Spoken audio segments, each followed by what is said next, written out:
Please welcome my friend and total mensch, Elliott Forrest.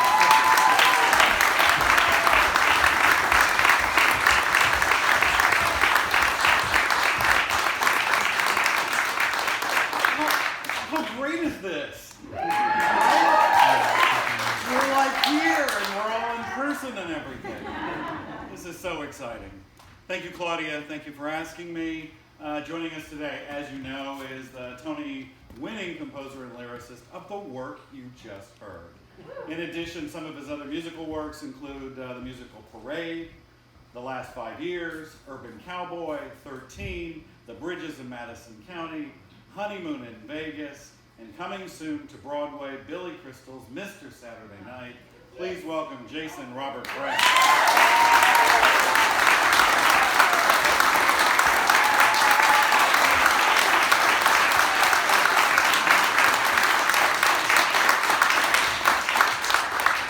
Thank you so much. We're not mic'd. We're going to have to project. Can you hear us in the back? Yes. We're trained theater people. We can do this. Thank you so much. First of all, welcome to Nyack. You live here now, right? I do, yeah, around the corner.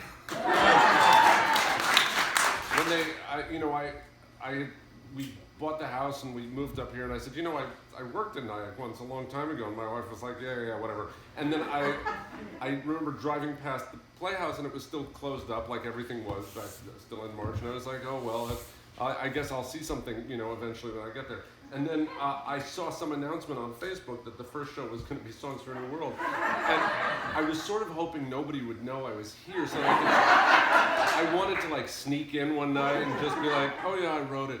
But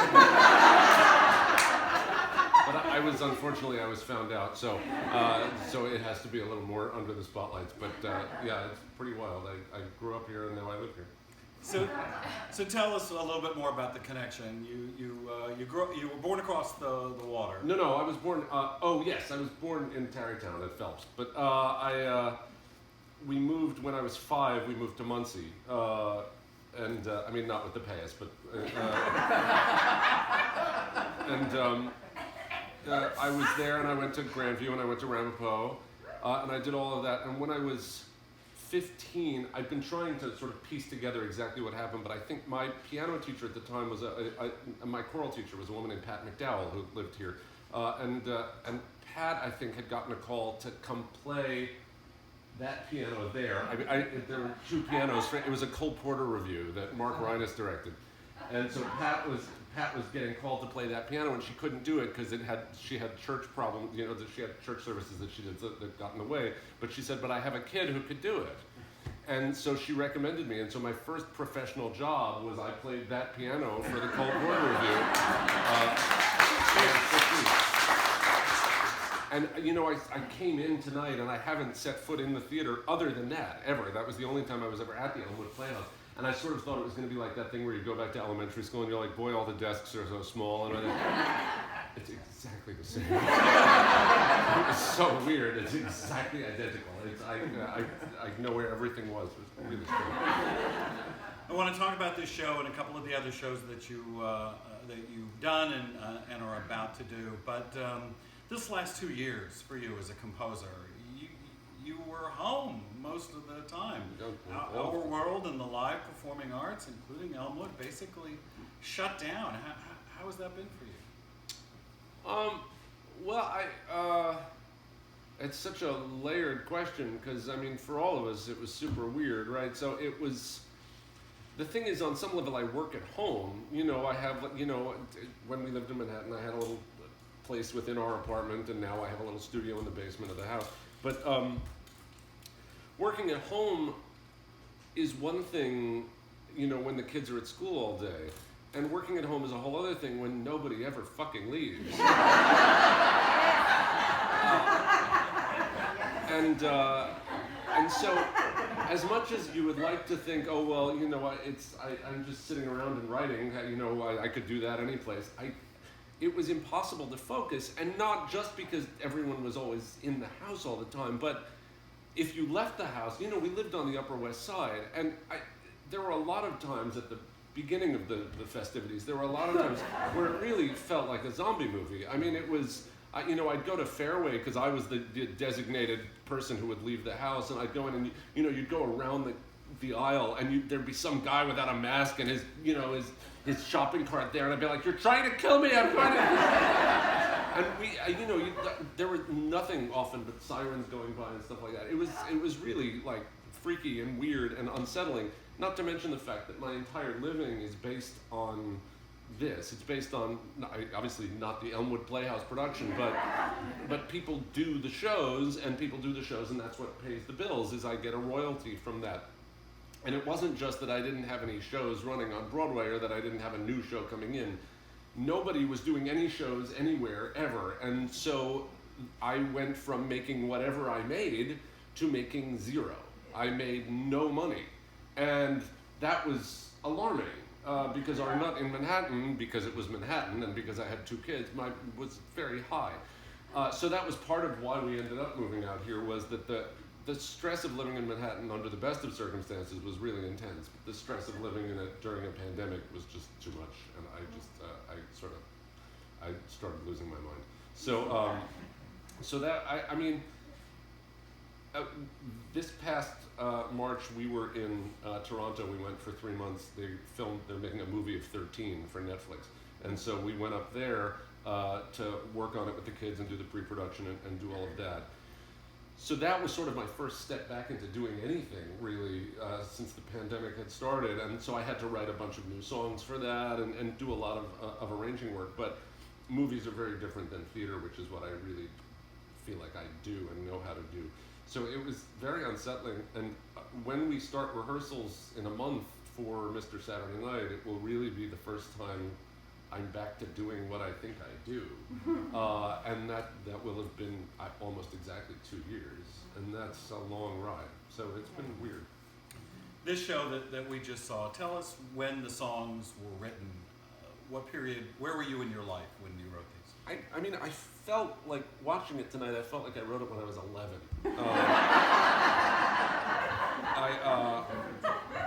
I was so conscious of just how young I was when I wrote this. I thought everyone here did such a beautiful job with it and took such good care of it.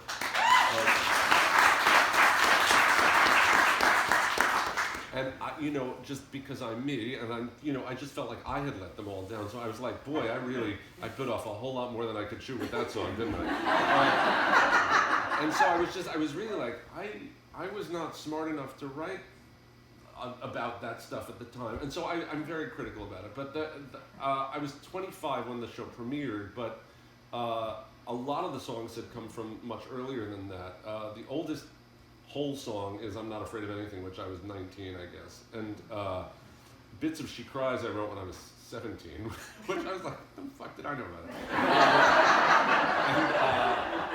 And like Stars in the Moon, I was 20, Flagmaker, I was 20. I think the most recent stuff in it, I think The World Was Dancing was, I think, the last full song I had written for it. And The World Was Dancing is the one that feels like the most complete to me. Of all the things tonight, I was sort of like, that's the one that I can really sign off on and say, yes, I meant that one. I knew what I was talking about. Because a lot of them, it just feels like I was just making stuff up, like I had seen it in a movie. I don't feel that way about the music. The lyrics embarrass me. The music, I'm sort of amazed by. I'm kind of like, wow. It's especially the vocal arrangements. I'm like, that was. It's very accomplished work. It feels really solid. Like if you arrange your own stuff. Yeah. And if I'd heard a 25-year-old do that now, I'd be like, see, that kid's got something. So I hear that in it, and I'm like, oh right, that's And there's musical stuff that goes by that is like, wow, that's a really cool idea. I mean, I know this stuff very well. I keep doing it. I've done the show a lot. But there's a lot of musical stuff that really, it still catches me off guard, and I'm like, ooh, that's a good idea. That was a surprising thing. So if I get it right, sometime when you were 17 through the mid-20s was the writing part of this. When did it actually coalesce and become a show? At what point? Well, what happened, I got to New York when I was about 21, and there was a show called Closer Than Ever. I don't know if, I went to see that with my dad. And I remember seeing it and being like, I want to do something like that, because I thought musicals, I did not think there was a path to being a guy who wrote musicals. I did not know there was a path like that. But I thought, oh, but I could do that. I could write like musical reviews. I could do something of that nature. I could just take all these songs and put them together in an evening and do that. So I started thinking that way. And when I moved to New York for real, which I guess it was, I had just turned 20 when I moved to New York to sort of make a living. And I started working at a piano bar called 88's, which was actually where Closer Than Ever had started. And they had an upstairs room, and I said, I want to do a show up there. And so I started pulling together all of these songs to just be a cabaret review, to sort of see what it was. And, you know, something like I'd Give It All For You plays very nicely in a cabaret, and the flag maker is the weirdest thing that, you know, it's just assaultive, you know, it's this woman screaming about a flag at you, and you're like, what's happening? So my friend Daisy Prince, who there's a whole other story, but I had gotten to meet Daisy also through the piano bars, and she came and saw one of these things, and I said to her, would you direct it? Would you help make it work? And she said, yes, but it's not for this room. And I said, okay, fine. But she was the first person who said, there is a size to this and there is a dimension to this that you have to respect and you have to sort of trust in it. And so she and I then developed the work, and we did like a bunch of little readings. There was one sensationally crazy reading that we did in 1993, I guess it was. There was a rehearsal studio called NOLA in Manhattan, and we did it there, and I know why this happened, but I won't be able to explain it in a very brief amount of time. But Steve Sondheim was there watching, so of course it was the four singers, it was Billy Porter, and I think it was Billy and it was Andrea, but then the other two people didn't do the show after that. But it was Laurie Beachman actually. It was Laurie Beachman and a guy named Jim Morlino, and so it was the four of them, and Steve was there, and I think Hal may have been there. But the thing that I can't explain easily is that in the middle of just one step, the door opened and Yoko Ono came in.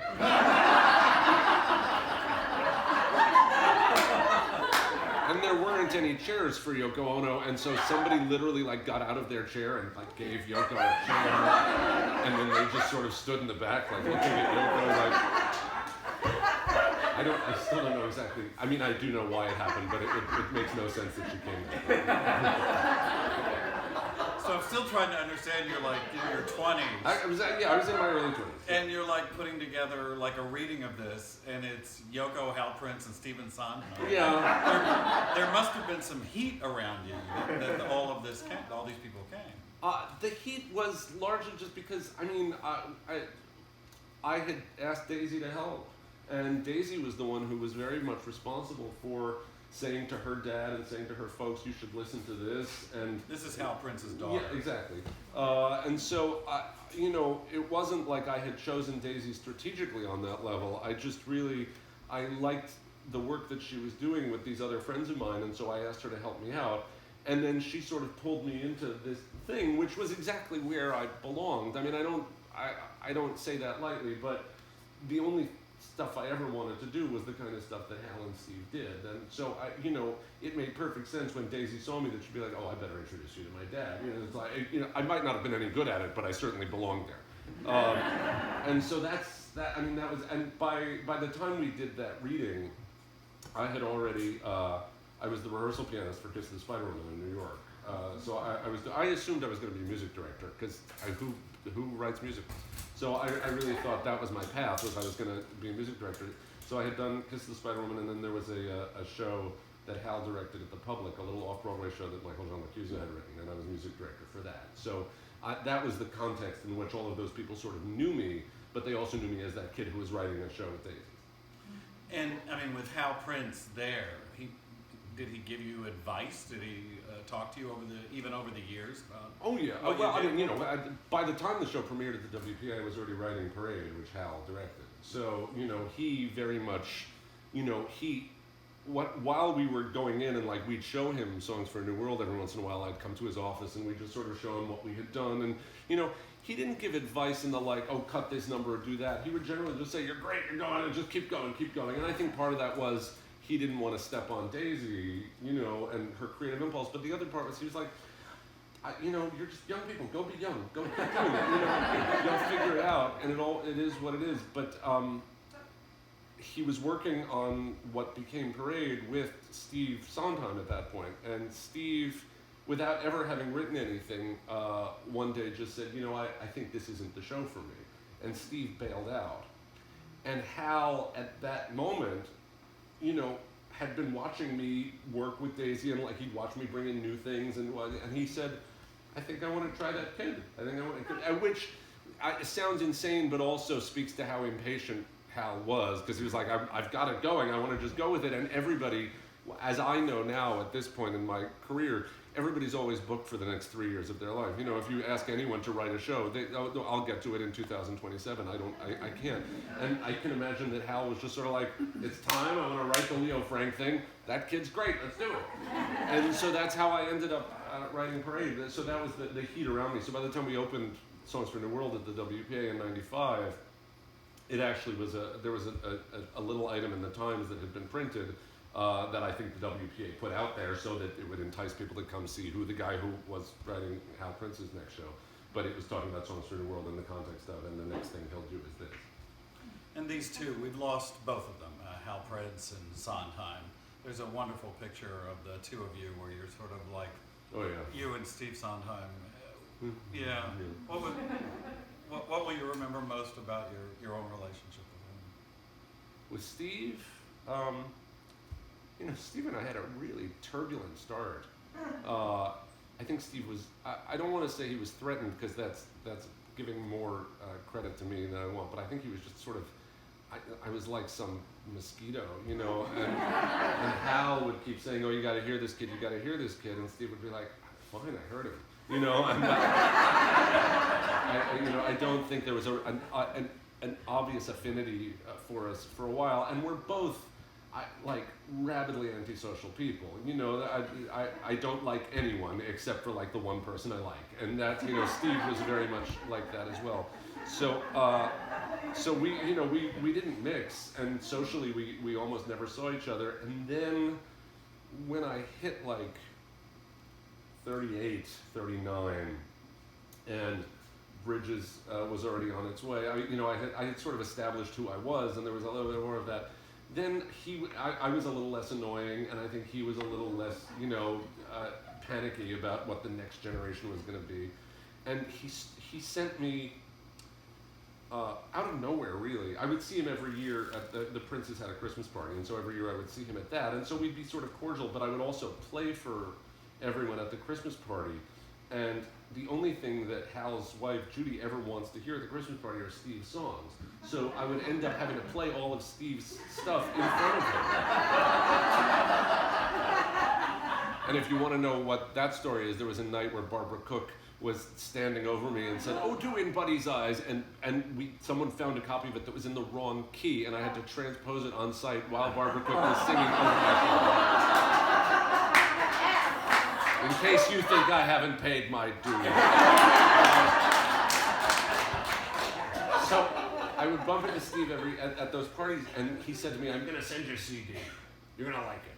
And it was a CD of Marc-André Amelin playing a composer named Nikolai Kapustin, who's a Russian composer who writes sort of very crazy, like intense jazz piano that's in a classical form. And fascinating stuff. And I think Steve thought, this is what you play like. And I can't even get near that stuff. But I took it as very flattering that Steve thought that was sort of my vibe.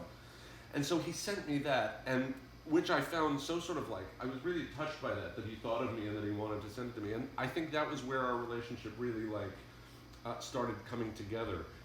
And there was maybe 6-7 years ago, I don't know, there was a night in Philadelphia where I was supposed to give him an award. He was getting an award at the Arden Theater Company was giving him an award, the Storytellers Award, and they asked me if I would come out and give the award to him. And it was supposed to be a big event, like they had a whole orchestra booked and everything like that.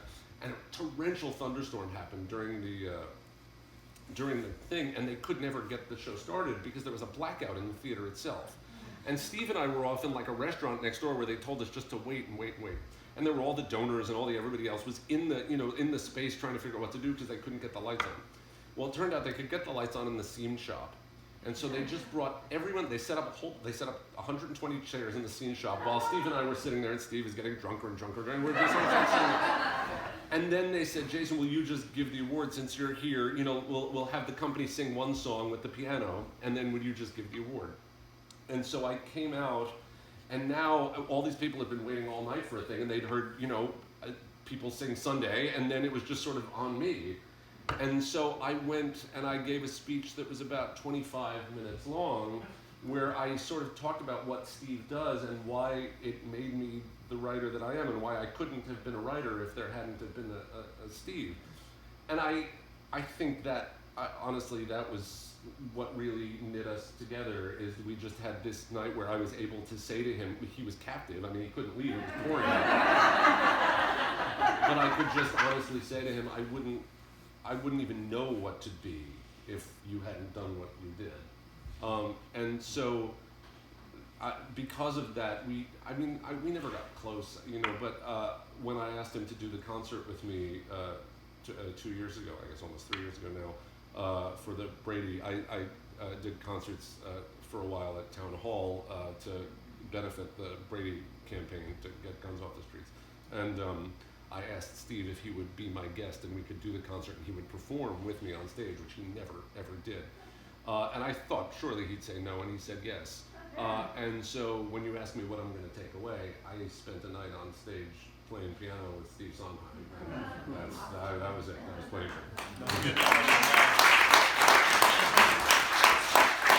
We got time for your questions, and I want to ask you about Mr. Saturday Night, but I'm also piecing together, you're like 15 years old and you're called to play here, and you're playing for other people, you're transposing for Barbara Cook.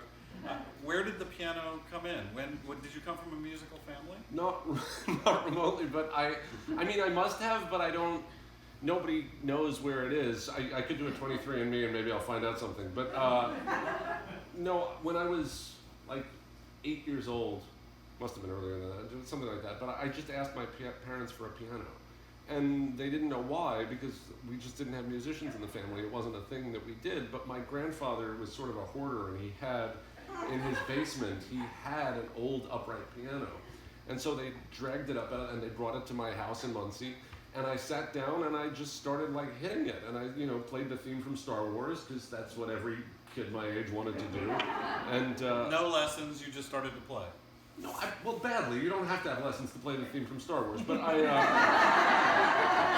don't. But you know, I was never. I mean, I say this really carefully because I don't want it to sound like I don't get what I do. But I was never a prodigy. I wasn't like the kid sitting there playing Chopin all day long and like really doing that. I was a songwriter, and the way that I could get the stuff out of my head was I had to figure out how to play it. So I'm really good at playing me. And I'm not that good at playing anybody else, but I have a very specific style that I built, and it's very aggressive, and it's, you know, it's very showy because I'm a ham, and so there's all of that is built into the stuff. And so a lot of theater writers end up wanting me to play, not anymore, but back in the day, you know, a lot of theater writers would say, oh, I'd like that kid to play it because it just sounds like an entire band is playing, because I'll just throw extra octaves in and I'll just go at it. If someone played my stuff the way that I play other people's stuff, I'd be so mad at them. I'd be like, stick to the notes. There are plenty of notes already. It's fine. But I was very flamboyant. But you went to the Eastman School of Music. Yeah, as a composer. Yeah. For a while. Yeah. So, what was all the formal training in all of this then? I studied piano here. Does anyone know John Lampkin? Right. So, because I was this sort of wild, untamed stallion as a pianist, my mother was like, well, we have to do something, you know, if you're going to go to college. And I was like, because my grades were terrible, so I was clearly not going, you know, I was not going to MIT. And so, you know, so cross that list off, you know, of my mother's Jewish dream list. But she said, you have to go to college. And I said, well, I want to go to a music school. And she said to me, sort of very delicately, she said, are you ready to go to a music school? And I said, well, I don't know, because I couldn't really read music. Even when I was like 14, I was really sort of rough at it. And so the word around town was, if your kid was a musician, send him to John Lampkin.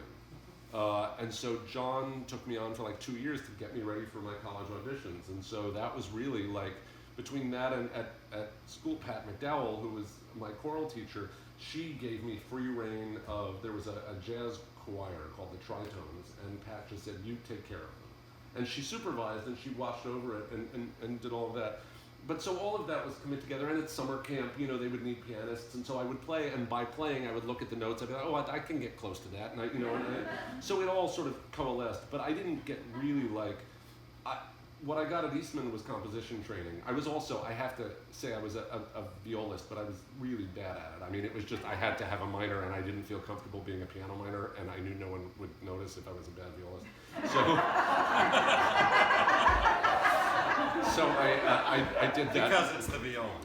Well, there's just so few of them. It was like, okay, great, someone wants to play that. Good. But I haven't. My violinist is in the house, and she's never heard me play it, and will never hear me play anything. But so I mean, there's all sorts of like little pieces of formal training, but it's not like a story of Dorothy DeLay, and I went through to Juilliard, and and I got to, it was all a little bit piecemeal, but that's because I'm not a particularly classically trained person. I was really a blues player. I'm still mainly a blues and gospel player. And then because of the theater, I sort of broadened into this much wider world. And then at Eastman, I really turned into for a while, I was a real pointy-headed composer, with the pencil behind my ear and the writing, in tone rows and having matrices and all that. Just unbearably terrible stuff. But all of that turned into me. But you identified yourself as a composer pretty early then, it sounds like. I identified myself as a songwriter, but there wasn't a way to go to college to be a songwriter, and my mom was sort of saying, you gotta go to college for something. So I was like, okay, I guess I'll be a composer. Is that what that is? So, Was there a moment through all of this that you kind of knew, I can make a living at this? Was there a turning point? I still don't know.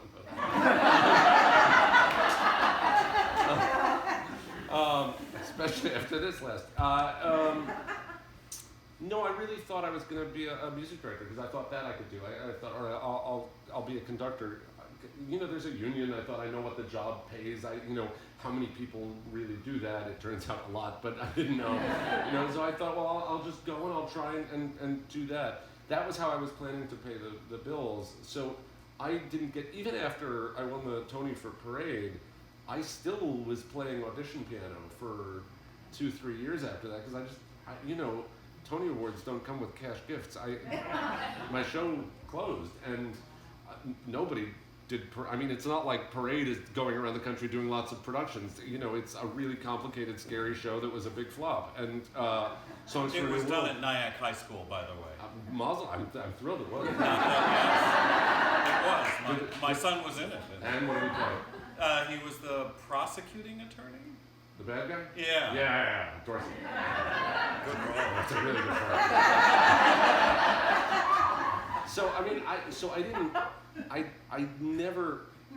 To this day, I'm still very panicky about, in a way that I look at my career and I think it would have gone differently if I wasn't worried about money as much as I still sort of am. But I think I finally started making a living solely as a writer when I was about 34 or 35. But it took that long before I could sort of let go of the other stuff. Billy Crystal was on Kimmel the other day. He mentioned you. I'm glad he did. Mr. Saturday Night. It was a great movie. He was funny. I'm sure he said the same thing to you because he was in his 30s when he played the role. 40s. His 40s. He was 40, and he said he spent hours in makeup playing this old comedian. Now he just shows up. Yeah. To do this. People don't know the story of Mr. Saturday Night. Well, Mr. Saturday Night is it's the story of a sort of old, washed-up comic who used to have a big show on primetime in the 50s. So it takes place in the 90s when the movie was filmed. But in the 50s, he had a big show like Sid Caesar, and then he just sort of threw it away. And the show sort of tracks how he threw it away, and also then tracks how he tries to find some peace with himself and his family at this point in his life. And so there's sort of this great tribute to what show business was and felt like, in the mid 50s, and so we get to do all of that. And then there's sort of what contemporary life was in the 90s and this world that he's in now and the world the rest of his family is navigating with. So that, I mean, this is the first time that I've ever had to talk about it because, to be honest, if you have Billy, who's going to ask me? So it's, I can't even tell you how, I mean, about like 3 years into writing it, I remembered that Billy had done a TV special. It was called Don't Get Me Started. He'd done it on HBO. And the character, Buddy Young, who's the lead of Mr. Saturday Night, it's based on this character. But Buddy Young made his first appearance in Billy's work in this special on HBO. And I was like, gee, I should watch that. You know, just so I could see it. And I started watching it, and I remembered every single frame of it. It was like lodged it, because I must have watched it 50 times when I was like working here, when I was 15 years old. And the idea that I'm in the room sort of pitching ideas to Billy Crystal, and like I say jokes and he laughs at them, is still so weird and so like, I mean, I don't get starstruck often, and he's Billy Crystal. I mean, he was like, especially for like Jews from New York, that's, you know, all I need, I'll write a show with Billy Joel next, I'll be done. It's a lot, and you know, and he's amazing. He's an amazing, talented creature to get to hang around with. It previews in March at the Nederlander Theater. Opens April 27th. Billy Crystal. It was funny because he said this to Kimmel, seven performances a week, and I went, huh, not 8 performances a week? What's wrong with Billy Crystal? What's wrong with Billy Crystal is Bette Midler only did 7, and so Billy's like, fuck it. And David Paymer, who played his brother in the Oscar movie, nominee for it, yeah. right, is in the live show. Yeah, playing the same part, yeah. I mean, that's A measly 7 performances a week. yeah. I mean, it's an amazing thing to watch because what they built all those, because they did not only did Mr. Saturday Night, they also did City Slickers together, and so they have this sort of this built-in brotherness that's not just the characters they play, but they've also now been playing opposite each other one way or another for like 40 years. It's mind-boggling. It's amazing to watch. I can't wait to do it. Questions from the audience? Your son's going to be fantastic when they do it. 40 years from now. Especially this cast. You guys have been doing this. Any thoughts or questions? Everybody going to be quiet? Did I ask all the questions? Yeah, you did a great job. Oh, thank you. There was one back there. What do you got? Yeah. Oh, no. I had an answer. I was adjusting to my mask. So you mentioned the Tonys. I went back and I looked at the YouTube videos online of you accepting. What do you remember of those nights in front of the entire Broadway community? Well, Parade. Well, the weird thing is, it's really weird to win a Tony for a show that no one can see anymore. And so I've never had a show that was actually still running by the time the Tony Awards came up. Wow. So there's a little bit of like, so with Parade especially, there was a weirdness about it. There weren't really any other shows, any other musicals that were eligible that year. So, I mean, there were little weird things in reviews, and there was Footloose. But I mean, it was like in terms of people who like wrote an actual big musical, this is a new original idea, Parade was really sort of it. So it's not like it was a huge surprise to me to win. I was still really, really happy that it worked out that way.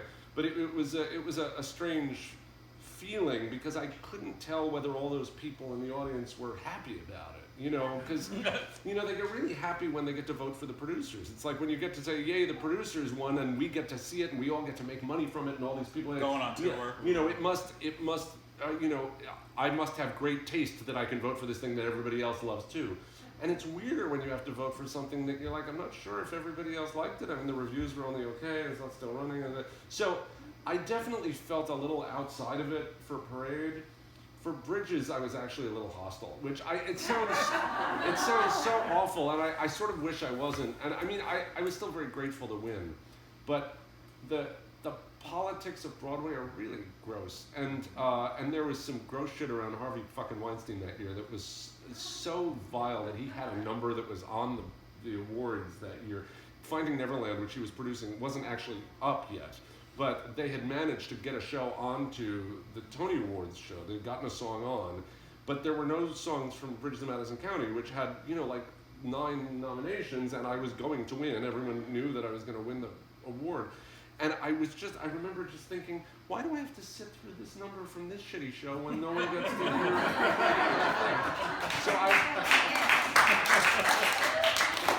So I was a little pissed off. But I have a reputation for having a chip on my shoulder. So I guess I did that night. Anybody else? Yes. I don't have a question, but similar to as you got to say to Steve Sondheim, thank you for all the music you've written, because I know so many of your songs and music and full shows have been a huge part of my life, and so thank you for everything you've done.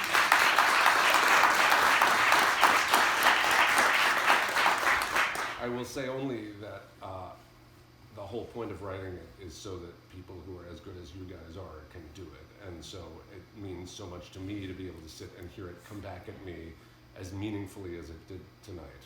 So thank you.